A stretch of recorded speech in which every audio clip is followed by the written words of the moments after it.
Good afternoon, everyone. Thank you for joining us today. I am Dee McCormick. I am the Public Information Officer for Annapolis Remo, and with me we have Deputy Warden Dustin Enslow.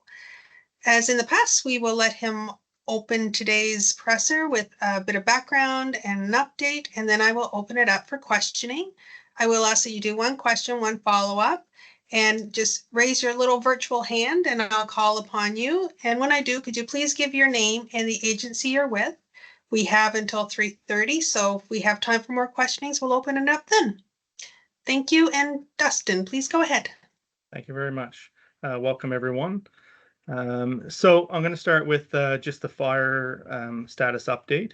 The province just released the most up-to-date information about an hour ago, but we are at approximately 8468 hectares, so almost 85 square kilometers, and there's been no report of any new damage to any property or residents, which is a good news. So we've had 4 days of good news. On the fire right now, we have 10 helicopters, 4 planes, and a bird dog, so the spotter. We have 4 DNR people, 61 Ontario, 40 from Quebec, 65 local firefighters, as well as 50 pieces of heavy-duty equipment. They're making some strong progress from what I saw today. They're accomplishing things quickly, and we're actually seeing some major efforts being had. And these helicopters are definitely the tools that are needed for this, because they can go in and deal with the targeted areas versus what fixed-wing aircraft can look after. For an update on support and services, there's been 141 approved applications for the Provincial Assistance Program, which works out to be a total of $315,000 that have been approved. And people are going to start seeing those checks arriving shortly. The municipality is working with the province on trying to find ways to get the money into people's hands as quick as possible, and we're looking at direct deposits. We wanted to touch on re-entry progress, what's happening today. So as you're aware, yesterday, we, with DNR, made the decision to do a phased re-entry program to allow people of Trout Lake, Swicker Lake, and Highway 10 areas back to their homes. The report that we got so far today that things are very smooth and people are looking forward to going back to those areas. We haven't heard any negative stories and any issues of property. And the residents are thanking the first responders and everyone at the gate for all the work that they've done. But we also, from a municipality, want to thank the residents for the cooperation and respect during this period of time. We were prepared in case there was large numbers of going back, but fortunate throughout the day, people heeded the re-entry phases and waited for their timings to go back. Areas that are still under the evacuation order is West Dalhousie Road, Meadow Road, West Dalhousie Road. This includes Heartland Road, Thorn Road, Medcalf Lane, as well as the Morris Road from Neves Road to West Dalhousie Road is closed. So I just want to speak to that area. As of right now, the members from that area, we're not doing reentry. I know there might have been some confusion yesterday, but that area is still deemed as unsafe. We have various heavy equipment in there working, as well as Nova Scotia Power and DNR itself. It is still an active fire in that area, and it's still unsafe for people to return. But we will continue to work with the province on a reentry plan for that. And as soon as it is safe to do so, we will work and activate that plan. For members that are returning home, so the members that returned home today, I would encourage people to go to our website, and there is a re-entry information package on there that will kind of have step-by-step processes of what you might want to look for and what you might want to check. We are encouraging people to check their property and walk the property before they enter their home. No different than if you were away for a long period of time. We are still offering support services in partnership with the Salvation Army, and we've been seeing an increase in need for the supports that the Salvation Army is providing, as well as our information line, 1-833-806-1515, is now open from 8:30 a.m. until 7 p.m. So please feel free to call that number, even if you have the minor question, or if you need information on who to reach out to. They are here to assist you, and we'll hopefully get that answer to you. On Thursday, so tomorrow, the NSCC Middleton shelter will be transitioning back to a standby status at 8:30, and will reopen as needed. So for people that have been evacuated for for quite some time, you would remember that prior to the big, large evacuation, we went to a standby mode as well, where there was a number to contact for 24 hours a day if something is needed. So we're going back to that status. So the services are still there. However, the center itself will be going to a standby mode. But we will continue to have a comfort center at the Bridgetown Fire Hall that will be open from 10 a.m. to 4 p.m. daily. This is also where people can go to register for the financial assistance and speak to and have a conversation with our navigator. That person and that team will be mostly working out of the Bridgetown Fire Hall. But as you can imagine, the navigator will be visiting the different locations that are being used to support evacuees, as well as Salvation Army in Bridgetown is continuing to collect and give out donations for the evacuees, and they're playing a great effort within this evacuation, and we're continuing to be amazed with the amount of work the Salvation Army can put in to support our residents. For a bit of an update on the Navigator program, which started this past Saturday, we're seeing a huge positive response to this. People are reaching out, and the fact that this individual is from the area that was evacuated, excuse me, and this member actually is one of the evacuees, I think is strong for this individual. So people feel very comfortable reaching out to him, and I know that he has a wealth of knowledge and is a very strong advocate, and will continue to provide service supports with funding applications, insurance claims, and different resource navigation. And that position will operate from 10 a.m. until 7 p.m. every day, and he will be located at the Bridgetown Fire Hall.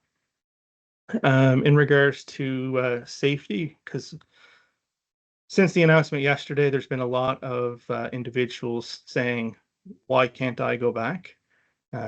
People from the number 10 are going back. How come I can't go back? I live on Morris Road or West Dalhousie Road.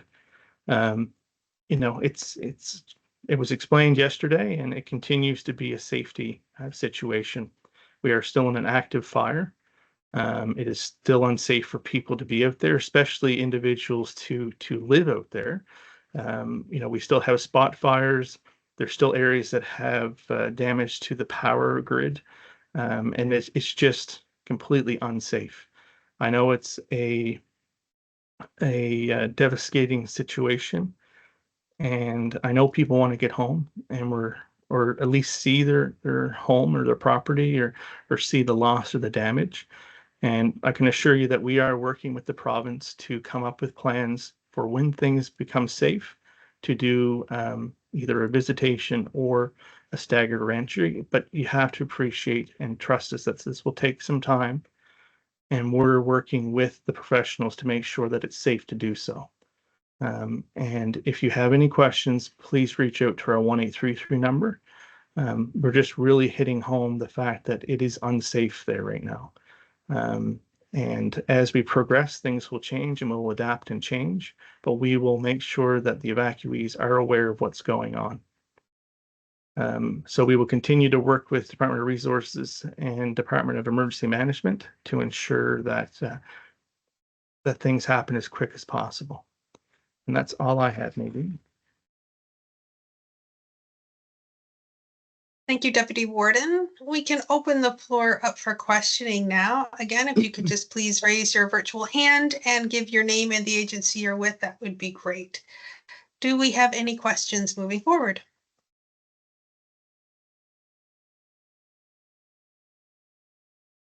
Wow. No, I don't see any questions. Maybe your update was just that thorough. I felt like I was talking for an hour, so maybe. We have no questions? Oh, Sheldon. I think your mute's on, Sheldon. It's been a few days since I did that. Sheldon McLeod, MBS Radio. Thank you. Some people who have perhaps not been inside the zone, it's very unusual for there to be a scene like this and have no images provided to the public. There are no pictures that I've seen giving a broader, I guess, context of what it looks like. And it may be quite shocking for people to see that on one side of the road, a house might be fine, the next house to it is gone, and the house across the road maybe. It's really quite striking, to put it mildly, for anyone who's been through the area to see what some of us have seen. What can you say to people who are saying, well, as you pointed out, it's still not safe, but they want to get in there? I'm sure you can understand why. Oh, 100% I can understand why. And, that's something that we battle with daily of, trying to be, if we were in their shoes. And, up to this point, we've been really trying hard to support everyone as much as possible. And I know that, people want to get home. I've had the unfortunate ability that I've been up there a few times and working with the operations just for planning. And I can appreciate people's angst for it. I know the province will continue to release more pictures, and it is a bit shocking. But for the individual that have lost or damaged property, we have been providing images of their property to them to help with the insurance process, or also to help them with some of the closure of it. Just coming to terms. We do realize that right now, with people that don't see their homes, it doesn't feel realistic at this point. And we understand that. And we understand that when it gets to a point that we can allow people to enter the property, most likely under supervision or a tour, similar to what other forest fires happened, that's when we're going to be there to support people when people enter realization that, it is a severe situation and they've lost their home or damaged home. All I can ask at this point is please be patient. I know that people's patience are starting to wear thin. We're now day 22 into this. But as things open up and things become safer, then there'll be some restrictions lifted. I know that the province will be releasing more photos as we go through. They were really trying to work with us to make sure that imagery that was provided wasn't going to trigger any type of emotions. They were really waiting on us to take the lead on informing people and letting people know about their individual properties. Because as you can imagine, if you weren't quite aware, didn't see pictures of your home, and then you saw it on national television or on Facebook, you saw your house or damage, we don't want people to find out things that way. So now that everyone knows, then we'll continue to open things up, and the media will most likely be able to show more pictures. So what we'll rely on Department of Natural Resources to update their picture photos, and then we'll continue to release that with their support.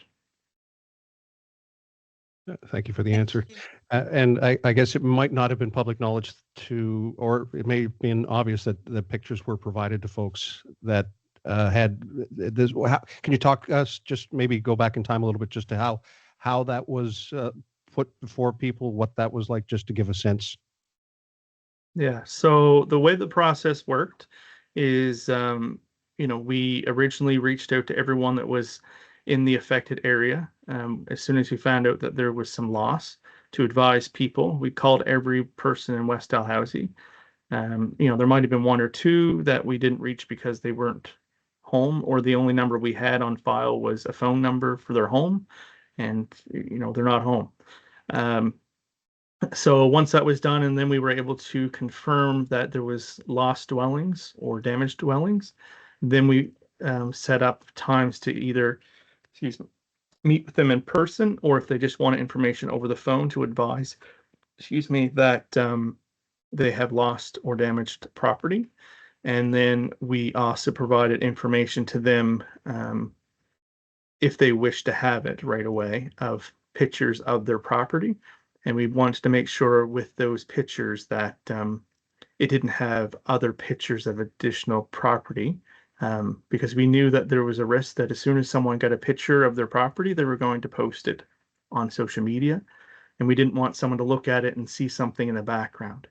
But there was some people that didn't want to see pictures of their houses yet, and we respected that. But my understanding now is everyone that wanted pictures, or everyone that had loss or damage, now has pictures.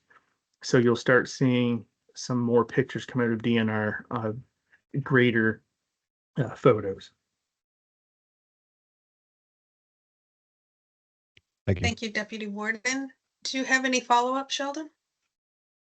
Well, that was a follow-up, I guess, a process question, but as boring as those are, they're important, so I appreciate it. And what I think might be important to reiterate is that some of the ground crews were very adamant in saying, yes, there were structures lost, but there were crews from BC who said that houses were sprinklered. There were safety processes put in places in houses that in BC they probably would have just walked past, that they wouldn't have taken the time to do that. So they were saying this truly was, in spite of the loss of homes, a bit of a success story for the efforts that went up front.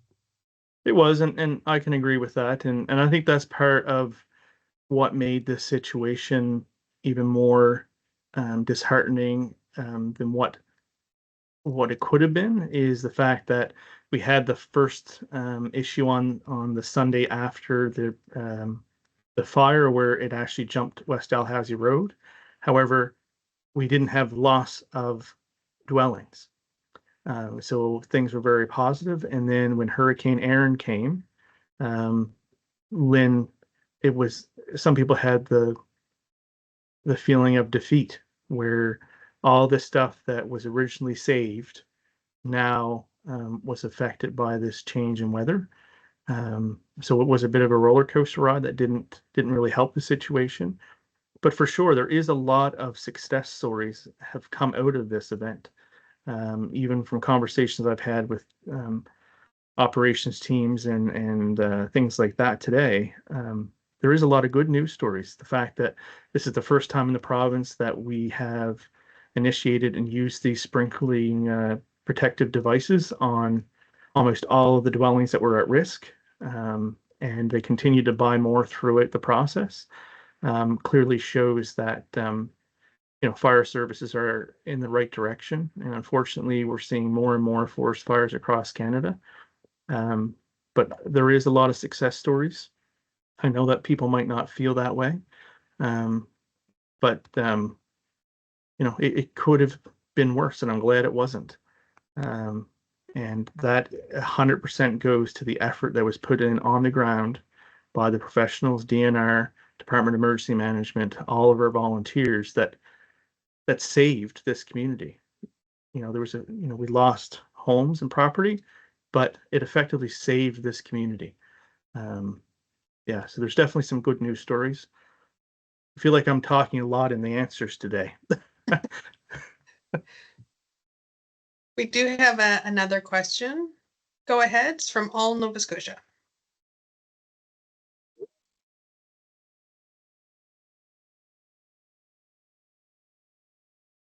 What was that question? I think they put it in chat. Could you go over again the provincial assistance program you mentioned earlier? No, that's a good Thank you. question. So Well, almost 2 weeks ago now, the Premier announced a financial assistance program for people that have been evacuated from their homes, and it goes in a tiered process. So if you are out of your home for 8 days, so the first week, on that 8th day, you qualify for a $500 per adult in that household, and then $200 for each child. And then that renews on the every 8th day after that until I forget the actual date. Then it changes to a lower amount where it goes to $250 for each individual adult, but it still stays at $200 for the children. And this is something that I know people are anxious about, and the fact that we'll be having people get the money in their hands this week, it's going to be greatly appreciated. Thank you. Do we have a follow-up question?